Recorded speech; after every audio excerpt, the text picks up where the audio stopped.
जी अस्सलाम वालेकुम क्लास। मेरा नाम इमरान महमूद है और मैं आपके सब्जेक्ट फंडामेंटल्स ऑफ मार्केटिंग का कोर्स फैसिलिटेटर हूँ। आज जो हमने चैप्टर डिस्कस करना है वो है आपका चैप्टर नंबर 3। चैप्टर नंबर 3 में हम जिस फेज़ में एंटर हो रहे हैं वो है understanding the market place and consumer, और जो चैप्टर है आपका वो है दी मार्केटिंग एनवायरनमेंट। ठीक है, इसमें हम इस चीज़ से मुतालिक बात करेंगे जब हम किसी मार्केट में जाते हैं। ठीक है, तो उस मार्केट के हिसाब से क्या हमने काम करने हैं। ठीक है, मार्केट को समझना है और कंज्यूमर को समझना है। और इस फेज़ में जो जो चैप्टर्स शामिल हैं उसमें पहला जो चैप्टर इस फेज़ का है, फेज़ 2 का, उसमें ये चैप्टर नंबर 3 है जिसमें हम मार्केटिंग एनवायरनमेंट के मुतालिक बात करेंगे। जो चीज़ें हमने डिस्कस करनी है वो मैंने टेबल ऑफ काउंटर्स आपके सामने मेंशन कर दी हैं। मार्केटिंग एनवायरनमेंट को थोड़ा सा डिस्कस करेंगे कि वो क्या होता है। फिर इसके बाद हम मार्केट में जैसे से कोई एक कंपनी जाती है, ठीक है, तो वो किस तरह की चीज़ें फेस करती है। एक माइक्रो एनवायरनमेंट होता है, एक मैक्रो एनवायरनमेंट होता है। ये दोनों चीज़ें होती हैं जिसमें कुछ फर्दर जो हम आगे चीज़ को डिस्कस करेंगे, तो ये सारी चीज़ें जो है इसको कंसिडर किया जाता है। और उसके बाद जो है आप रिस्पॉन्ड करते हैं, कंपनी जो है वो रिस्पॉन्ड करती है इस मार्केट एनवायरनमेंट के हिसाब से अपने एक्शंस को। ठीक है, चलिए फॉर्मली स्टार्ट करते हैं। सबसे पहले कि मार्केटिंग एनवायरनमेंट को हम डिस्कस करते हैं कि मार्केटिंग एनवायरनमेंट क्या होती है। उससे पहले मैं एक चीज़ आपसे डिस्कस करना चाहूँगा, ये कि जी एक मार्केटर जो है ना, जो ठीक है, उसका एक अच्छा रिलेशनशिप होना चाहिए अपने कस्टमर्स के साथ, कंपनीज के इंटरनल एक्सटर्नल पार्टनर्स के साथ, और जो भी इन्वॉल्व हो रहा है या जिससे भी उसका इंटरेक्शन हो रहा है। ठीक है, तो उस मार्केटर का एक अच्छा मतलब उसके साथ रिलेशनशिप होना चाहिए, उसके साथ एक अच्छा जो है उसका बर्ताव होना चाहिए। ईच एंड एवरीथिंग जो है उसकी बड़ी प्रोफेशनल किस्म की होनी चाहिए और बड़ी फ्रेंडली किस्म की होनी चाहिए। और मार्केटर्स जो हैं इनको जो है वो अपॉर्चुनिटी सीकर्स होना चाहिए। लाइक अगर मार्केट में कोई अपॉर्चुनिटी आई है उसको अवेल करना चाहिए। ये चीज़ें हम थोड़ा सा आगे जाके फिर मज़ीद डिस्कस करेंगे इन डेप्थ, लेकिन शुरू में थोड़ा सा आपको मैं एक थोड़ा फेमिलियर करना चाह रहा था इन चीज़ों से, ताकि आप लोग जो है जब बाद में चीज़ें सब सामने आए पढ़ें तो आप ज़्यादा मतलब कंफ्यूज ना हो। और एक चीज़ जो बहुत इम्पॉर्टेंट है कि मार्केटर्स को अपने जो कस्टमर्स हैं उनके साथ टाइम स्पेंड करना चाहिए ज़्यादा से ज़्यादा। ठीक है, और अपने कंपेटिटर्स के साथ भी, ताकि उसको ये भी पता चले कि कंपेटिटर क्या काम कर रहे हैं उस टाइम पे। अगर मैं एक चीज़, एक ब्रांड, एक प्रोडक्ट या कुछ भी चीज़ लेकर आ रहा हूँ तो मुझे अपने कस्टमर के साथ बैठना है, बात करनी है। बेशक अभी मैंने लॉन्च नहीं किया, लेकिन मुझे उसकी नीड वांट का आइडिया हो जाए तो मैं ज़्यादा बेहतर तरीके से अपनी प्रोडक्ट वगैरह को लेकर मार्केट में आ सकता हूँ। और सिमिलरली अगर मैं कंपेटिटर की भी इंफॉर्मेशन अपने पास रखता हूँ तो उससे ये फ़ायदा होगा कि मुझे अगर उसके मतलब सारी अच्छी चीज़ें पता हैं तो मैं उसको फॉलो कर सकता हूँ। और जो मेरे पास अपने पर्सनल आइडियाज़ हैं जो मैं कंज्यूमर से लेकर आया हूँ या मेरे पास खुद पॉपअप किए हैं, तो मैं उन चीज़ों को भी इस चीज़ में ऐड कर सकता हूँ। ठीक है, और अपना एक मज़ीद बेहतर प्रोडक्ट को मार्केट में लॉन्च कर सकता हूँ। अब बात करते हैं इस मार्केटिंग एनवायरनमेंट को हम दो चीज़ों में डिवाइड करते हैं। एक होता है माइक्रो एनवायरनमेंट और एक होता है मैक्रो एनवायरनमेंट। अभी हम माइक्रो को पहले डिस्कस करेंगे कि कंपनीज का माइक्रो एनवायरनमेंट क्या होता है। जब मार्केट में कंपनी एक आती है, ठीक है, तो उसने क्या क्या चीज़ें फेस करनी होती है। ये एक मैंने एक डायग्राम जो है आपकी बुक से ही वो की है कि the company, suppliers, marketing, intermediaries, competitors, publics और कस्टमर्स। माइक्रो एनवायरनमेंट में आपका जो चीज़ डिस्कस की जाती है बेसिकली, उसको सिंपल वर्ड्स में समझाऊं तो वो ग्रुप्स या वो काम करने वाले लोग, वो हेल्पर्स, वो पार्टनर्स, कोई भी क्लोज पर्सन, ठीक है, जो कि आपकी कंपनी के करीब होते हैं, आपकी कंपनी के साथ डायरेक्ट इन्वॉल्वमेंट होती है उन लोगों की या उन कंपनीज की या किसी भी चीज़ की, वो कंपनी से डायरेक्टली मतलब अटैच्ड होते हैं। उनका हर एक एक्शन जो होता है वो कोरिलेट कर रहा होता है इस कंपनी के साथ। और अगर उनकी परफॉर्मेंस अफेक्ट करे, यानी कि जिन लोगों को मैं बता रहा हूँ कि वो कंपनी के क्लोज हैं, अगर उनमें से कोई भी ग्रुप या कंपनी या एक्टर या कोई भी है, वो अगर उस पर कुछ उसकी परफॉर्मेंस पे इफेक्ट आता है, तो इस तरह से कंपनी जो कि ऑर्गेनाइजेशन भी मार्केट में आ रही है उस पर भी इफेक्ट आता है। ठीक है, और उसके कस्टमर्स भी लूज हो सकते हैं। कस्टमर्स कैसे लूज हो सकते हैं कि किसी भी प्रॉब्लम की वजह से बैड मार्केटिंग हो सकती है। हम इसको नेक्स्ट स्लाइड में भी डिस्कस करते हैं इस वाले पॉइंट को, क्योंकि ये चीज़ आगे जाके डिस्कस हुई भी है, तो मैं अभी यहाँ पे नहीं बताता आपको, मैं नेक्स्ट स्लाइड में बताता हूँ। जो कुछ पॉइंट्स हैं जो पिछली आपने देखा होगा यहाँ पे जो लिखे हुए हैं ये सारे के सारे, ठीक है, इसको हम वन बाय वन जो है वो डिस्कस करते हैं। यहाँ पे सबसे पहले दी कंपनी, कि दी कंपनी क्या होती है। दी कंपनी का आपकी बुक में जिस तरह से लेकर चला गया, लेके बात चली गई है, मतलब जो जिस तरह से डिस्कशन चली है उसमें वो ये कहते हैं कि जो कंपनी है ना, मतलब मैं एक बिजनेस स्टार्ट कर रहा हूँ, ठीक है, तो मैं उसके मार्केटिंग प्लान्स वगैरह के लिए या मार्केटिंग मैनेजमेंट के लिए क्या करूँगा कि अदर ग्रुप्स जो हैं कंपनी के उनको इन्वॉल्व करूँगा, जिसमें टॉप मैनेजमेंट होगी, उसमें उनके फाइनेंस के लोग होंगे, उसमें मुख्तलिफ लोग होंगे, ठीक है। उन सब को इकट्ठा रखूँगा, बात करूँगा, उनके साथ मिलके अपनी पूरी पॉलिसी वगैरह जो है वो डेवलप करूँगा, ठीक है। जो टॉप कंपनी के मैनेजमेंट होती है, लाइक सीईओ जो होता है, जो कंपनी का मालिक होता है, वो जो है वो अपने गोल्स, एजेंडाज, ऑब्जेक्टिव्स बताते हैं कि हमने ये अचीव करना है, मिशन हमारा ये है, हमारा विजन ये है। जो हमने फर्स्ट चैप्टर में हमने चीज़ें जो डिस्कस की थी, ऑब्जेक्टिव्स हमने बताया, गोल्स बताया, मिशन, विजन, इस तरह की चीज़ें, ठीक है। ये टॉप मैनेजमेंट आपके साथ डिस्कस करती है। उसके बाद वो जब अपने एक दो तीन ज़रा स्केची किस्म के जो हैं अपने पॉइंट्स बताते हैं, तो उसके हिसाब से फिर फाइनेंस वाले अपने पॉइंट्स बताते हैं, ठीक है। वो कहते हैं कि अच्छा हमें फाइनेंशियली ये चीज़ें चाहिए, वो सारा अपना पॉइंट ऑफ व्यू उनके साथ शेयर करते हैं। उसके बाद बाकी जो डिपार्टमेंट्स हैं, मार्केटिंग का हो गया या एचआर का हो गया, वो अपना डिस्कस करते हैं। एचआर कहेगा कि मुझे इस तरह के बंदे चाहिए, इस तरह के लोग चाहिए जो कि मुझे इतने क्वालिफाइड होंगे तो हम इन पॉइंट्स को अचीव कर सकते हैं जो हमें सीईओ ने बताया, ठीक है। तो ये सारी चीज़ें जो हैं वो दी कंपनी में आ जाएगा।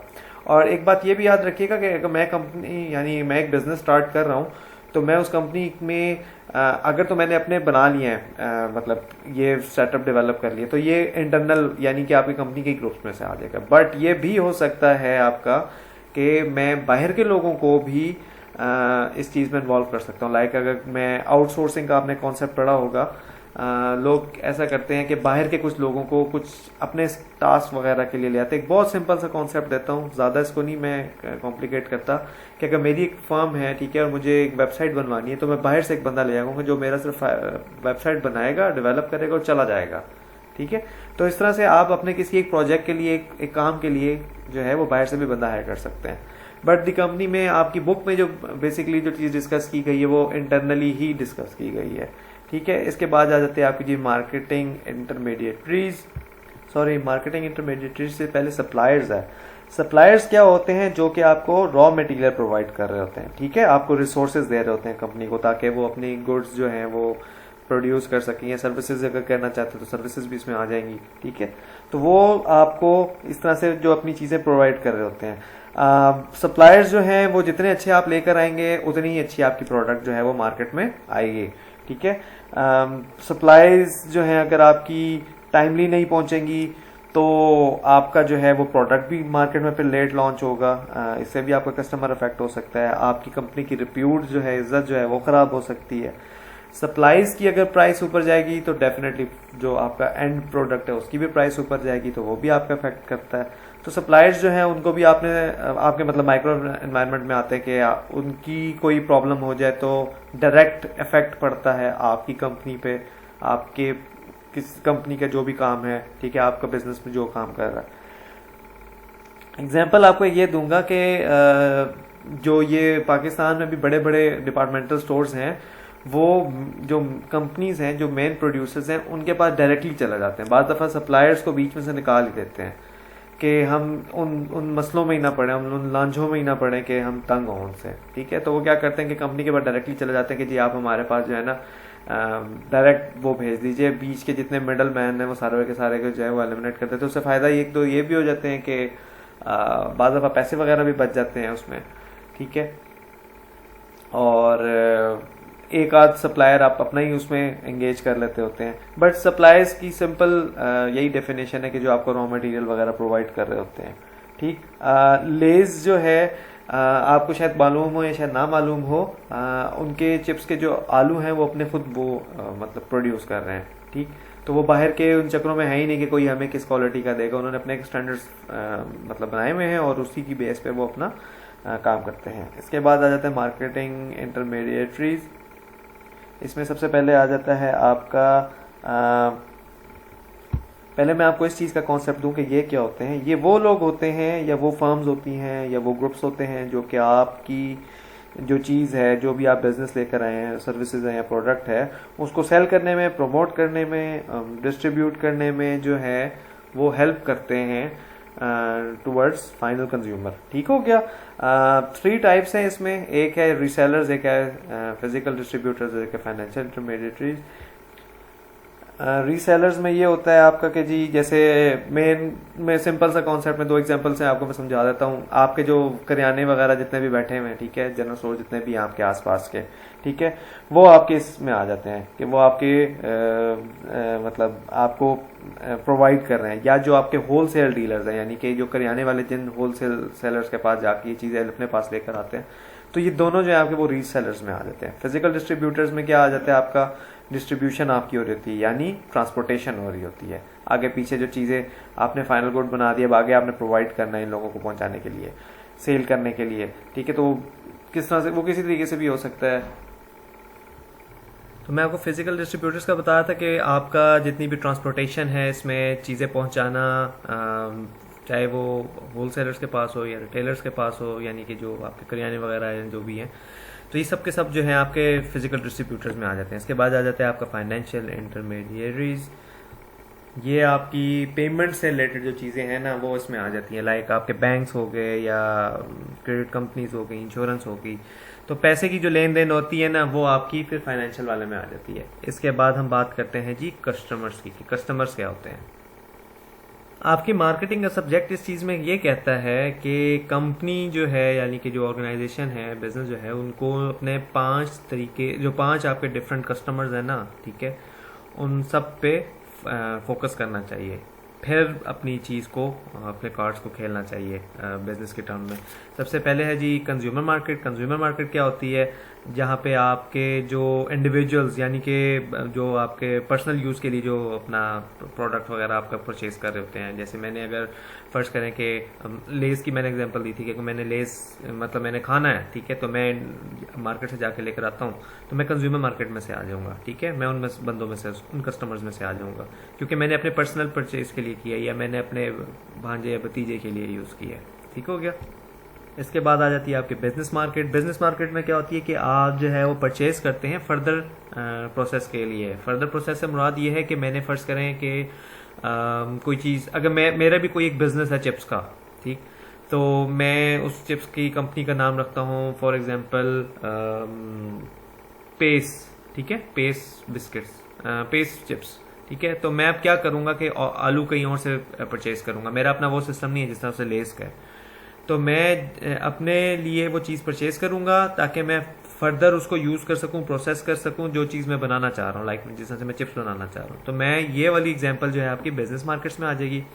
फिर आपका आ जाता है 3rd नंबर पे जी रीसेलर मार्केट। रीसेलर मार्केट में क्या होता है आपका कि आप रीसेल करते हैं प्रॉफिट के लिए, ठीक है। तो ये फिर वो इसी चीज़ों में आ जाता है कि जो आपके चीज़ें बेचने वाले लोग होते हैं वो सारे के सारे आपके रीसेलर मार्केट में आ जाते हैं। अच्छा, 4th नंबर पे आ जाता है गवर्नमेंट मार्केट हो जाती है। गवर्नमेंट परचेज करती है बाज़ दफ़ा चीज़ें लोगों को प्रोवाइड करने के लिए। चीनी वगैरह आपको शायद मालूम हो पाकिस्तान में, मतलब बाकी कंट्रीज में भी डेफिनेटली यही मैकेनिज्म होगा कि गवर्नमेंट परचेज करती है तमाम शुगर जो प्रोड्यूसर्स हैं, ठीक है, उनसे परचेज करती है, फिर उसको फर्दर प्रोसेस करके उसको यूज़ करती है, ठीक। गंदम का है, सॉरी, शुगर तो फिर आपकी बाहर से भी चली जाती है, डिफरेंट उसमें से चलती है। वीट जो है ना वो मोस्टली इस तरह से होता है कि खुद भी ये मार्केट में बाज़ दफ़ा मार्केट की नीड को पूरा करने के लिए खुद भी इन्वॉल्व होती है। बाज़ दफ़ा होता है कि कुछ ऐसी ही चीज़ हो कि उनको पर्सनली लोगों को पहुंचानी है, तो उनसे रॉ मटेरियल किसी भी फॉर्म में ले लेते हैं गवर्नमेंट, और फिर वो कस्टमर्स को प्रोवाइड कर देती है। कस्टमर से मुराद पब्लिक यहाँ पे हो जाएगी। और इंटरनेशनल मार्केट में क्या होता है कि जी अदर कंट्रीज के जो बायर्स हैं, ठीक है, इसका तो सिंपल कॉन्सेप्ट है, ये तो आप सबको मालूम ही होगा। इसके बाद बात करते हैं आपकी माइक्रो एनवायरनमेंट की ही नेक्स्ट पॉइंट पे आ जाते हैं जी कंपेटिटर्स के। कंपेटिटर्स में क्या होता है, कंपेटिटर क्या होता है जी आपका बिजनेस राइवल्स होते हैं जो कि मार्केट में ऑलरेडी या तो होते हैं या फिर आपके साथ साथ ही मार्केट में पेनिट्रेट करते हैं, या हो सकता है बाद में भी आ जाए, बट कंपेटिटर्स यही होते हैं, ठीक है। तो आपका मेन एजेंडा क्या होता है कि आप जो है वो एक बेटर प्रोडक्ट दें अपने कंपेटिटर्स के मुकाबले में, ठीक। और डेफिनेटली आप अपने कंपेटिटर के हिसाब से अपनी चीज़ को बनाएंगे, पॉलिसीज़ वगैरह भी, और अपनी जो स्ट्रेटजीज वगैरह हैं वो आप अपने आप को भी देखेंगे कि मेरे अंदर कितनी मतलब मेरा मसल कितना स्ट्रांग है। लाइक मैं आपको एग्जांपल देता हूँ कि पाकिस्तान में इस टाइम पे प्रिंस एक कंपनी है जो कि कार्स मैन्युफैक्चर करती है, और होंडा वगैरह भी हैं, ठीक है। तो आप इन दोनों की पॉलिसीज एक दूसरे के मुकाबले में बहुत डिफरेंट होंगी डेफिनेटली। प्रिंस की, क्योंकि प्रिंस की मार्केट डिफरेंट है, छोटी है, अभी उसका मसल इतना स्ट्रांग नहीं है, ठीक। तो वो इस मौके पे अपने कंपेटिटर को मतलब सेम उस जैसी स्ट्रेटजीज नहीं बना सकता। उसने अपने आप को भी देखना है कि मेरा क्या साइज है या मैं क्या कर सकता हूँ, ठीक है। पर यह है कि आप उस हिसाब से करते हैं। कंपेटिटर में अगर आपका बिल्कुल लेवल हो जाए, लाइक मैं एग्जांपल देता हूँ टोयोटा की और होंडा की, तो फिर आप दोनों जो है ना एक दूसरे के हिसाब से देखते हैं कि हम क्या करें। अगर होंडा लग्जरी की तरफ ज़्यादा जाती है चीज़, और होंडा इस तरह से है भी कि वो थोड़ी सी कार जो है ज़्यादा कंफर्ट लेवल उसका ज़्यादा बेहतर है एज़ कम्पेयर टू टोयोटा, लेकिन टोयोटा जो है वो ज़्यादा ड्यूरेबल है, उसका ओवरऑल बॉडी वगैरह है वो थोड़ी सी ज़्यादा रूबस्ट किस्म की है, उसका इंजन ज़्यादा रूबस्ट है, थोड़ी सी सख्त ज़रूर है, बट यस वो मतलब ज़्यादा स्ट्रॉन्ग है, ठीक है। फिर इसके बाद आ जाती है आपकी पब्लिक्स, कि जी पब्लिक में आपका क्या आ जाता है। पब्लिक वो होती है यहाँ पे, मतलब ये मुख्तलिफ टाइप्स हैं इसकी, लेकिन मेन पब्लिक की अभी मैं आपको एक स्टेटमेंट में अगर आपको बताऊं कि मार्केटिंग में पब्लिक को क्या कहा जाता है, कि वो लोग या ग्रुप या मतलब जो भी आपके साथ ग्रुप और पीपल के हिसाब से आप चलें कि ग्रुप या पीपल जो कि आपके लिए, आपकी बिजनेस के लिए, बेसिकली आपके बिजनेस के लिए ऐसा इम्पैक्ट डाल सकते हैं जो कि आपका बिजनेस का उस टाइम पे कोई एक एजेंडा या गोल हो। मैं अगली एग्जांपल से आपको ज़्यादा बेहतर तरीके से इसको समझा सकता हूँ। इसकी जो कुछ टाइप्स हैं आप उससे ज़्यादा बेहतर तरीके से जज कर जाएंगे। पहले नंबर पे इसकी है कि फाइनेंशियल पब्लिक। फाइनेंशियल पब्लिक वो होती है कि अगर मेरी कंपनी है और उसको फंड्स की ज़रूरत है, ठीक है, तो मेरे पास मतलब कोई ऐसा कॉन्टैक्ट है जो कि मुझको बैंक से लोन निकलवा दे, या कि जो प्राइवेट लोन देने वाले लोग हैं वो उनके साथ कोई मेरी सेटिंग करवा के मुझे कुछ लोन करवा दे, ठीक है। तो ये हेल्प मिल सकती है। लाइक मेरी कंपनी को उस टाइम पे लोन की ज़रूरत थी, ठीक है, तो वो पब्लिक की टाइप है कि जो मेरी कंपनी को ऐसा कोई वो दे देगी, क्या कहते हैं, ऐसी सपोर्ट दे देगी जिससे मेरा जो गोल एजेंडा था कि मैंने लोन लेना है वो फुलफिल हो जाएगा, ठीक है। तो इससे आप समझ गए होंगे कि मैं क्या कहना चाह रहा था। इसके बाद आपका है मीडिया। मीडिया पब्लिक्स क्या होती हैं, इसमें आपका जो है वो इस तरह की पब्लिक जिसका कांटेक्ट हो न्यूज़पेपर्स वगैरह से, मैगजीन से, या रेडियो टीवी वगैरह से, ठीक है। तो वो सारे के सारे आपके मीडिया पब्लिक में आ जाते हैं कि अगर आपकी कंपनी को ज़रूरत है तो ये पब्लिक वो है जो कि जिसका जो इन्फ्लुएंस है वो है इस मार्केट में, यानी मीडिया वाले में, कि वो आपकी और उनकी बीच में कुछ काम करवा सकता है, ठीक है। अगर आपकी कंपनी का कोई एजेंडा, कोई गोल है उस टाइम पे कि हमने इससे मिलना है, ठीक है। गवर्नमेंट पब्लिक में क्या आ जाती है, गवर्नमेंट पब्लिक में आ जाती है आपकी कि मार्केटर्स को जो है ना वो गवर्नमेंट के साथ मतलब इंटरेक्शन रखना चाहिए अपना। लॉयर्स भी आ जाते हैं इसमें कि, और पब्लिक सेफ्टी वगैरह, अगर आपकी कोई ऐसी प्रोडक्ट है तो आप इस तरह की ही चीज़ को मार्केट में लॉन्च करें आपके बिजनेस वाले, यानी कि वो पब्लिक के लिए ठीक हो, ख़तरनाक ना हो।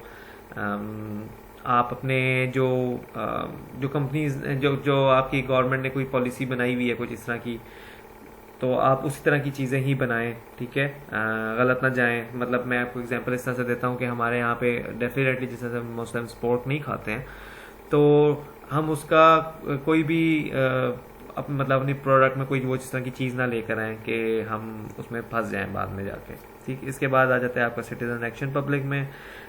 इसमें ये पब्लिक रिलेशनशिप डिपार्टमेंट है, ये आपने अक्सर देखा भी होगा बैंक्स वगैरह में होता है। यहाँ पे कंज्यूमर के लिए और सिटीजन्स की हेल्प के लिए जो है ना एक डिपार्टमेंट आप क्रिएट कर देते होते हैं। तो ये वो लोग होते हैं जो कि कंज्यूमर्स, उनके लिए एक अच्छा लाइसेंस क्रिएट कर रहे होते हैं। इसके बाद आ जाते हैं आपकी लोकल पब्लिक। लोकल पब्लिक होती है आपकी जहाँ पे आप बिजनेस स्टार्ट करें उसके नेबरहुड्स वाले लोग, ठीक है, क्योंकि आपने उनका भी ख्याल रखना होता है कि अगर आपकी फ़र्ज़ करें मैं कोई ऐसी कंपनी स्टार्ट कर चुका हूँ जिसमें कंपनी का जो है कुछ वेस्ट मटेरियल इस तरह का निकलता है जिससे एनवायरनमेंट ख़राब हो सकता है आसपास के लोगों के लिए, तो मुझे इस तरह की अपनी लोकल पब्लिक के लिए भी एक अच्छा वो रखना है एनवायरनमेंट। तो आप कोई ऐसे लोग होते हैं कि अपने पास रखते हैं कि जी आपकी लोकल एनवायरनमेंट अगर किसी एक मौके पे कहती है कि जी आप इसको चीज़ को ठीक कर रहे हैं या आप कंपनी के साथ वो किसी चीज़ पे उनकी लड़ाई हो जाती है, डिस्प्यूट हो जाता है, तो वो फिर इस डिस्प्यूट को रिजॉल्व करने के लिए उस मौके पे आ सकेंगे, ठीक है। इसके बाद आपकी जनरल पब्लिक है। जनरल पब्लिक में आपकी आम पब्लिक आ जाती है। और इंटरनल पब्लिक कौन होती है? जो कि पर्सनल होते हैं कंपनी के, पर्सनल होते हैं कंपनीज के एम्प्लॉयज़, PERSONNEL, डबल NEL के साथ होते हैं, NAL नहीं है, पर्सनल है, पर्सनल होता है ये, ठीक है। तो पर्सनल कौन से होते हैं? जो कि आपके कंपनी के कोई भी काम करने वाले होते हैं। वो चौकीदार भी हो सकता है, वो आपका सिक्योरिटी गार्ड से मैंने आपको बता दी, सिक्योरिटी गार्ड हो सकता है, आप कंपनी का CEO भी हो सकता है, वो आपका मैनेजर हो सकता है, वो कोई भी हो सकता है। फिर हम बात करते हैं जी company's macro environment. Macro environment क्या होता है? जो कि आपका मतलब ये लार्जर पैमाने पे बात हो रही होती है, ठीक है। ये आपके इंटरनल नहीं होते हैं, ये करीबी नहीं होते हैं, ये आपके बाहर के जो हैं वो होते हैं, और इनका भी एक इन्फ्लुएंस होता है आपकी कंपनी पे। और ज़्यादातर ये वही चीज़ होती है जो कि आपकी कंपनी के लिए, आपकी ऑर्गेनाइजेशन के लिए, आपके बिजनेस के लिए अपॉर्चुनिटीज़ जो हैं वो क्रिएट कर रही होती हैं। तो ये आपकी 6 टाइप्स हैं जो कि इसमें यूज़ हुई हैं। हम इसको one by one macro environment को लेके चलते हैं। सबसे पहले आपकी आ जाती है डेमोग्राफिक एनवायरनमेंट। डेमोग्राफिक को हमने एक दफ़ा पहले भी क्लास में डिस्कस किया था, आपको याद होगा, जिसमें हम जो है वो age, gender, education, religion, marshal status, इन सब की बेस पे जो है वो पॉपुलेशन का एक पॉपुलेशन पे स्टडी कर रहे होते हैं, ठीक है, कि हम क्या करना चाह रहे हैं। अच्छा, इसके बाद आपके आ जाता है इकोनॉमिक एनवायरनमेंट। इकोनॉमिक एनवायरनमेंट में क्या होता है आपका, सिंपल कॉन्सेप्ट ये है कि वो फैक्टर जो कि आपके कंज्यूमर के बाइंग पे जो है ना वो इफेक्ट डाल रहा होता है, ठीक है। आपने माइक्रो इकोनॉमिक्स और मैक्रो इकोनॉमिक्स पढ़ी होगी। मैक्रो में आपकी इस तरह के था कि कुछ ऐसे इन्फ्लुएंस होते हैं जिससे आपकी डिस्पोजेबल इनकम डिस्टर्ब हो जा रही होती है, ठीक है। अगर महंगाई हो गई या इंटरेस्ट रेट बढ़ गया है, ठीक है, तो आपके पास जो एक्स्ट्रा पैसे बचते हैं वो कम हो जाते हैं, तो आप उसके हिसाब से अपनी सारी की सारी एक्सपेंडिचर्स वगैरह जो है वो चेंज कर रहे होते हैं। तो ये चेंज इनकम भी आपका इसमें आ जाता है और चेंज कंज्यूमर स्पेंडिंग एक्सपेंडिचर भी इसमें आ जाता है। कंज्यूमर स्पेंडिंग एक्सपेंडिचर में एक और चीज़ भी आ जाता है आपका, कि आपका टेस्ट वगैरह भी चेंज हो रहा होता है। आपके टाइम के साथ साथ, आपकी एज के साथ साथ आपका फूड की कंजम्पशन और आपके फूड के टेस्ट भी चेंज हो रहे होते हैं। किसी एक टाइम पे आप देसी फूड्स के लवर होते हैं, एक टाइम पे आप जो है वो फिर बाहर के फूड जो है डिफरेंट वाले इंटरनेशनल टाइप के, थाई फूड हो गया या चाइनीज़ हो गया, आप उनकी तरफ जाना स्टार्ट हो जाते हैं, ठीक है। आपके क्लोथ्स वगैरह का भी वो चेंज हो जाता है, पैटर्न वगैरह एक्सपेंडिचर पे। तो ये सारी चीज़ें आपकी इस चीज़ में आ जाती है। इसके बाद आ जाता है आपका नेचुरल एनवायरनमेंट। नेचुरल एनवायरनमेंट में आपके नेचुरल रिसोर्सेज के मुतालिक बात हुई है कि जी आपके जो नेचुरल रिसोर्सेज हैं जो कि आपकी जो उसमें से प्रोड्यूस हो रहे होते हैं वो इसमें सारे के सारे आते हैं, ठीक है। इसमें आपके कंपनी को जो है, जो मार्केटर्स हैं उनको फॉलो करना चाहिए नेचर प्रोटेक्शन के जो भी लॉज अगर हैं कोई बने हुए, या मतलब वैसे भी कि जो आपके नेचर को प्रोटेक्ट करने के लिए जो भी है। इसमें 3 टाइप्स हैं, मैं उसको भी यहाँ पे लिख भी देता हूँ, पॉज करके फिर लिखता हूँ। सबसे पहले आपका नेचुरल रिसोर्स। नेचुरल रिसोर्स में आपका क्या होता है कि आपका जो भी बिजनेस है, जो भी आप काम लेके चल रहे हैं, वो इस तरह का लेके चलें कि आपके नेचुरल रिसोर्सेज जो है, लाइक अगर आप फर्नीचर का बिजनेस कर रहे हैं, ठीक है, तो आप वुड को थोड़ा तरीके से इस्तेमाल करें, बहुत ज़्यादा ना काटें, अगर काट रहे हैं तो फिर उतनी प्लांटेशन भी आप दोबारा साथ साथ करें। ये सारी चीज़ें आपकी इसमें आ जाएंगी, ठीक है। पोल्यूशन दूसरे नंबर पे आता है कि आप अगर कोई इस तरह का बिजनेस मार्केट में लेकर जा रहे हैं तो काइंडली पोल्यूशन का ज़रूर ख्याल रखें, चाहे वो ज़मीन में आप उसको डिस्पोज कर रहे हैं या आपकी कंपनी में से स्मोक निकलता है, जो भी आप बिजनेस लेकर चल रहे हैं, तो ये सारी चीज़ें आपकी इस चीज़ में आ जाती हैं। तीसरा है आपका गवर्नमेंट इंटरवेंशन। इसमें आपकी सिंपल सी ये बात है कि गवर्नमेंट जो है ना, वो जो रिच कंट्रीज हैं वही इस चीज़ के साथ ज़्यादा खेल सकती हैं। लाइक आप अमेरिका चले जाएं या यूके चले जाएं या जर्मनी चले जाएं, ये एडवांस, या जापान चले जाएं, तो वो एडवांस कंट्रीज़ हैं, वो ज़रा तरीके से अपना काम करती हैं, ग्रीन एनवायरनमेंट पे ज़रा फोकस करती हैं, ख़राब नहीं करने देती चीज़ें ज़्यादा, तो वो इन चीज़ों पे बड़ा फोकस कर रही होती हैं। वो पुअर कंट्रीज़ हैं, वो बहुत ज़्यादा कोई फोकस नहीं करती होती, वो कहते हैं कि यार अभी का काम चलाओ, ठीक है। तो इसमें यह है कि जो पुअर कंट्रीज़ हैं वो पीछे ही रह जाती हैं ऐसे मामलात में, इस तरह की चीज़ों में, और नेचुरल एनवायरनमेंट को मतलब थोड़ा सिक्योर करने के लिए, तरीके से काम करने के लिए जो रिच कंट्रीज़ हैं वो उसको ज़्यादा बेहतर तरीके से लेकर चलती हैं। फिर नेक्स्ट पॉइंट पे जंप करते हैं, टेक्नोलॉजिकल एनवायरनमेंट।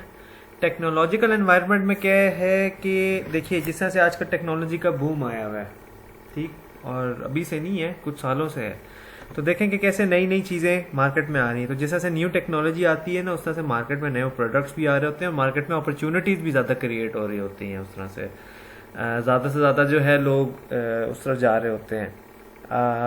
बहुत सी चीज़ें इसमें आ जाती हैं आपकी, अगर आप टेक्नोलॉजिकल एनवायरनमेंट में जाते हैं तो सबसे पहले तो आपको सिंपल तरीके से बात करते हैं, इंटरनेट भी आपका इसमें आ जाता है, ठीक है।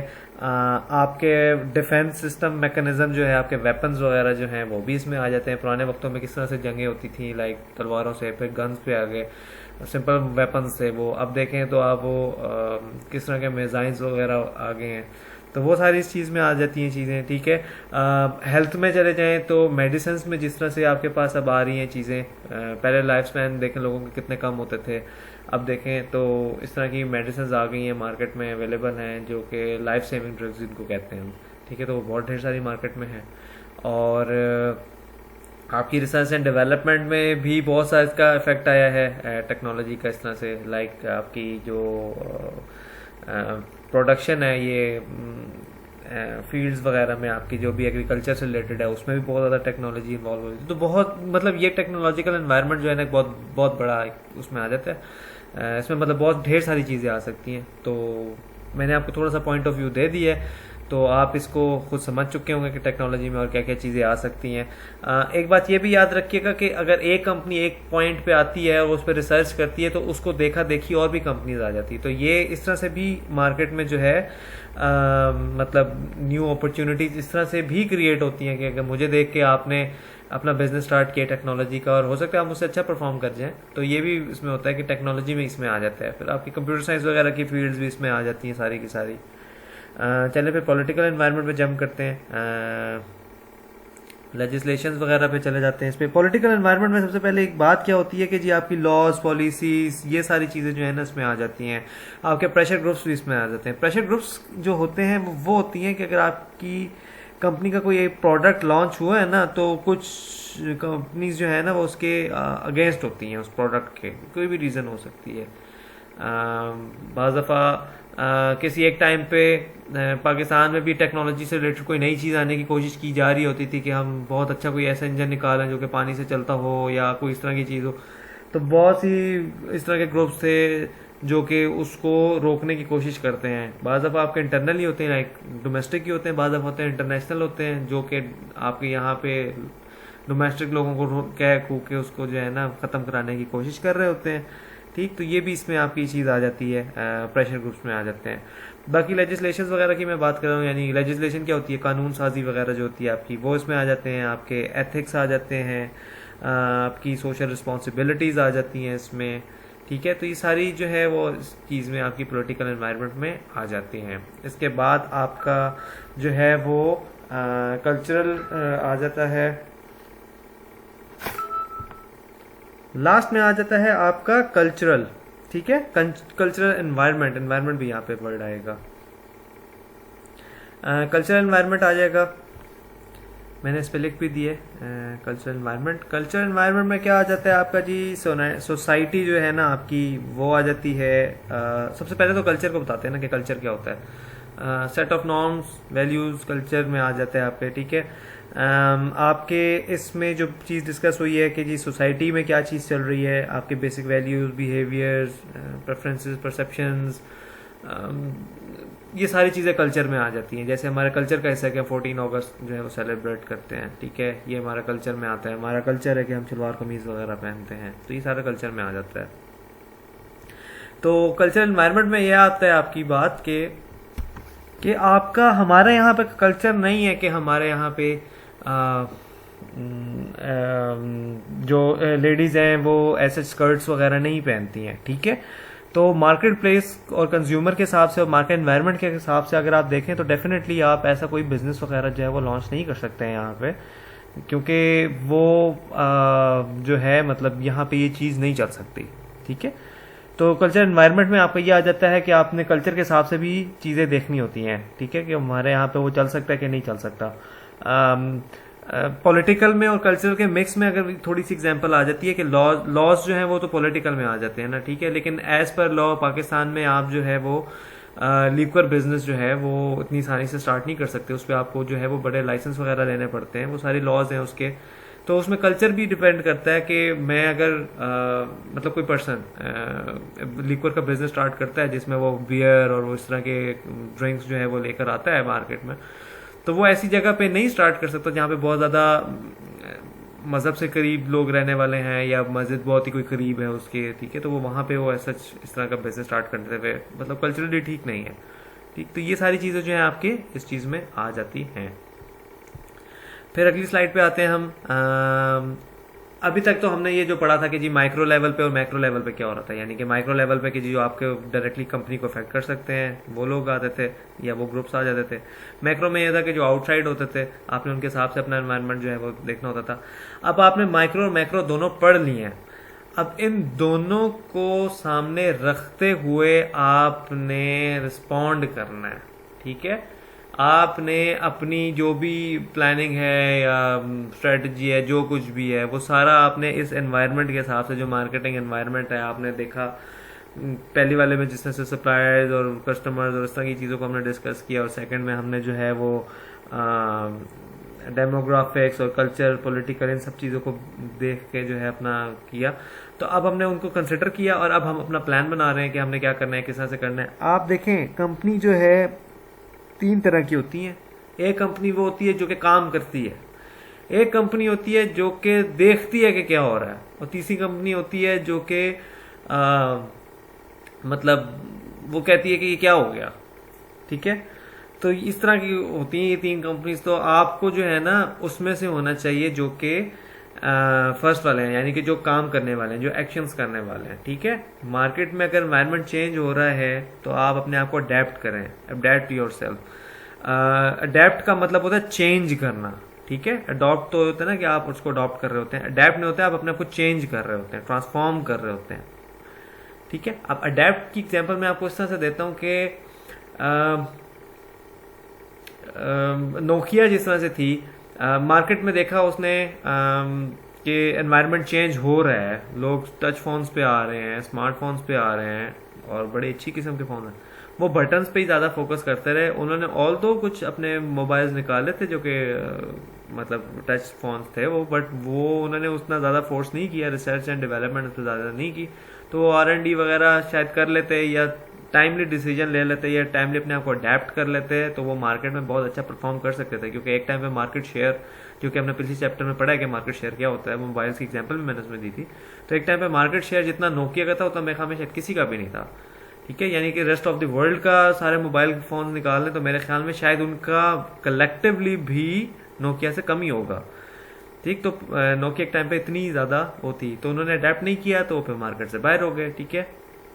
एनालाइज एंड एक्ट, मार्केट को देखें कि क्या चल रहा है, एग्जैक्टली वही अडेप्ट वाली थोड़ी सी कहानी है इसमें कि आप मार्केट में देखें कि क्या चीज़ें हो रही हैं। मेरा क्या फर्ज करना है कि जी कोई बिजनेस है जो कि मैं फार्मास्यूटिकल कंपनी से रिलेटेड काम करता हूँ, उस पर चीज़ें बनाता हूँ। तो जिस तरह से अभी आपके सामने कोरोना वगैरह आया है तो उसमें फिर ये होगा कि जैसे मैंने मास्क वगैरह बनाता हूँ तो मैं उसकी प्रोडक्शन ज़्यादा कर दूँ, मैं हैंड सैनिटाइजर्स की प्रोडक्शन ज़्यादा कर दूँ, मैं इस तरह से सोप्स जिस तरह से आए हैं मार्केट वाले जो सोप्स बनाते हैं, अगर वो और चीज़ें भी बनाते हैं तो सोप ज़्यादा उनकी सेलिंग वगैरह स्टार्ट हो गई थी क्योंकि लोग ज़्यादा हाथ धोने शुरू हो गए थे।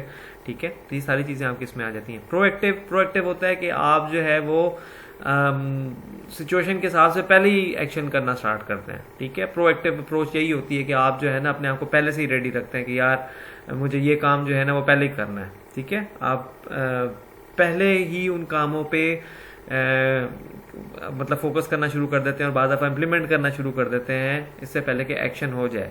एक कॉन्सेप्ट देने के लिए प्रोएक्टिव का आपको मैं ये बताया था कि